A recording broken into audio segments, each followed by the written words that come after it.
Hello again, Geo students. Here is your tutorial for the Ag Stories assignment.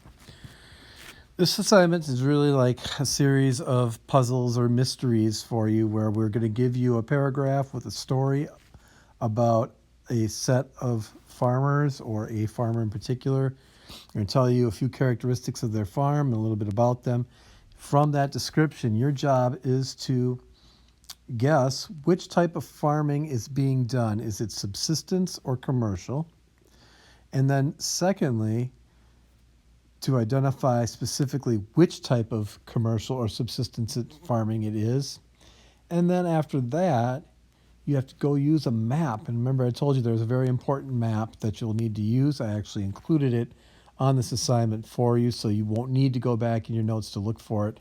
But in order to do this activity, you might need to scan through both the first and second set of notes as you look at characteristics of commercial and subsistence agriculture to help you figure out which type of agriculture is being done. So I'm going to do the first one with you just to help you get started so you can see the process here. I believe I have my highlighter on. And we're going to read about Gisela and Aki. They live on a farm. On the farm, they raise animals, corn, and hay. So there's a clue there. Most of the milk that their cows produce is sent to a cooperative for processing into cream, butter, and cheese. So there's another clue there. 300 cows live in a large enclosed space and are taken to the milking shed twice a day. Big clue. The cows are attached to automatic milking machines that measure the weight of the milk produced by each cow. The milk is collected in a 5,000-gallon refrigerated container. A computer on the farm records the output of each cow. The corn and the hay raised on the farm provide some of the feed for the cattle during the winter. So, big clues here. First of all, we're looking at commercial or subsistence. Well, one of the characteristics of commercial farming is it's mostly done in MDCs. When you see things like computers and milking machines and 5,000-gallon refrigerated containers, these are things you'd expect to find in more developed countries. So that clue is going to tell you that that is commercial farming. Okay, so on the chart that we have below all our stories here, you can see that I've listed C for description number 1, commercial farming. I've already also, you can look ahead here and see that I put it's dairy farming, and I think most of you would probably guess that from the description. But then there's a map location, and I have G written down. Well, where did I get that G from? That's what we need to look at next. So we've got a map of the world, and I, right now, am going to highlight the letters so you can find them. J, A, F, G, K, C, B, H, L, D, and E. And I feel like we're good. And I knew there was an I somewhere that I was missing. Okay. So how did I know that G was dairy farming? Right? G is over here in northeastern United States.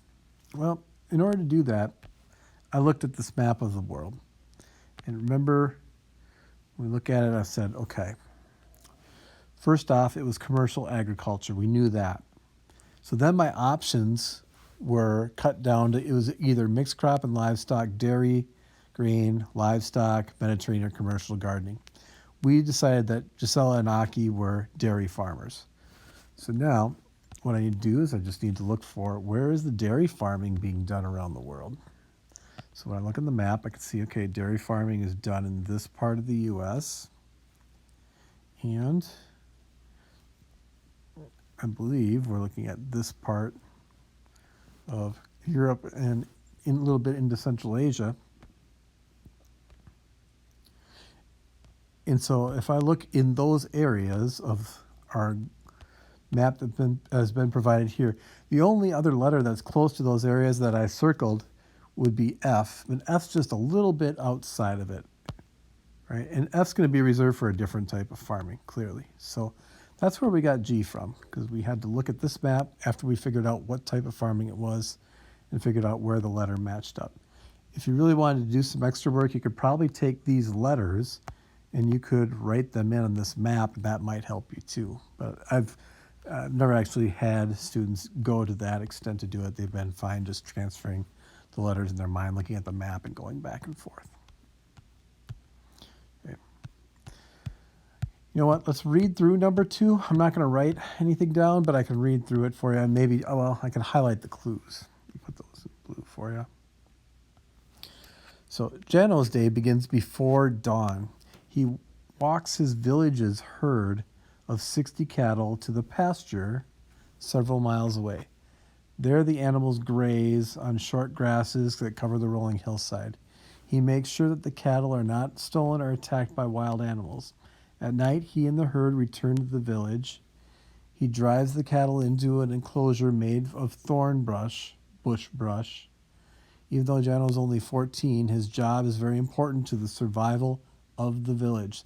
The cattle have more than just food significance. Cattle may be used as a bride price in the arrangement of marriages for the females of the village.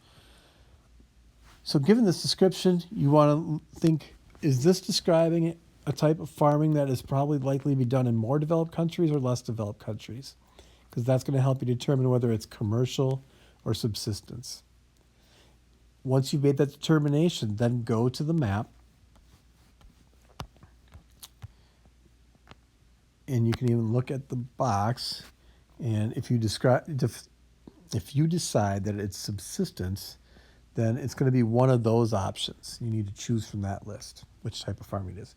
If you think that's commercial agriculture, then you're looking at this list.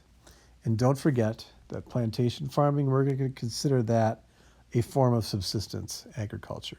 Although I will tell you, number 2 is not plantation farming. Those are some clues for you to help you get started on the tutorial here for the ag stories. It's a good finishing assignment for you for the trimester. It challenges you to go back and use your notes and really think about the different types of agriculture that you've been introduced to this week. So don't hesitate to reach out if you have questions, and good luck on this assignment.